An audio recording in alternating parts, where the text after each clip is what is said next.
আপনার গাড়ির নম্বর প্লেটের নাম্বারটি কি করে জেনারেট করা হয় আপনি কি জানেন?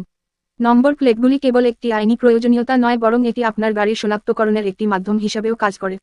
যেমন, নম্বর প্লেটের প্রথম অংশটি নির্দেশ করে যে রাজ্য বা কেন্দ্রশাসিত অঞ্চলে গাড়িটি রেজিস্ট্রিত হয়েছে। প্রতিটি রাজ্য বা কেন্দ্রশাসিত অঞ্চলের 2 অক্ষরের কোড রয়েছে। যেমন, মহারাষ্ট্রের MH, পশ্চিমবঙ্গের WB, দিল্লির DL আছে। পরবর্তী দুটি সংখ্যা জেলার RTO অফিস নির্দেশ করে যেখানে গাড়িটি রেজিস্ট্রিত হয়েছে। প্রতিটি জেলার R2 এর একটি নিজস্ব নম্বর থাকে, যেমন গাড়িটি নদিয়ায় রেজিস্ট্রি হলে WB51 বা WB52 এবং মালদহে রেজিস্ট্রিত হলে WB65 বা WB66। পরের অংশে প্রথম বর্ণমালা নির্দেশ করে গাড়িটি কোন শ্রেণীর। যেমন, P থাকলে বুঝতে হবে এটি যাত্রীবাহী গাড়ি, যেমন বাস। দ্বিতীয় বর্ণমালা বছরের উল্লেখ করে, যেমন 2000 এর জন্য A, 2001 এর জন্য B, এবং আরও অনেক কিছু। পরের অংশের 4টি নম্বর প্রতিটি গাড়ির জন্য আলাদা বা কিছুটা বা একই হতে পারে। এটা গাড়ির সিরিয়াল নাম্বার অনুযায়ী বা RTO অফিসের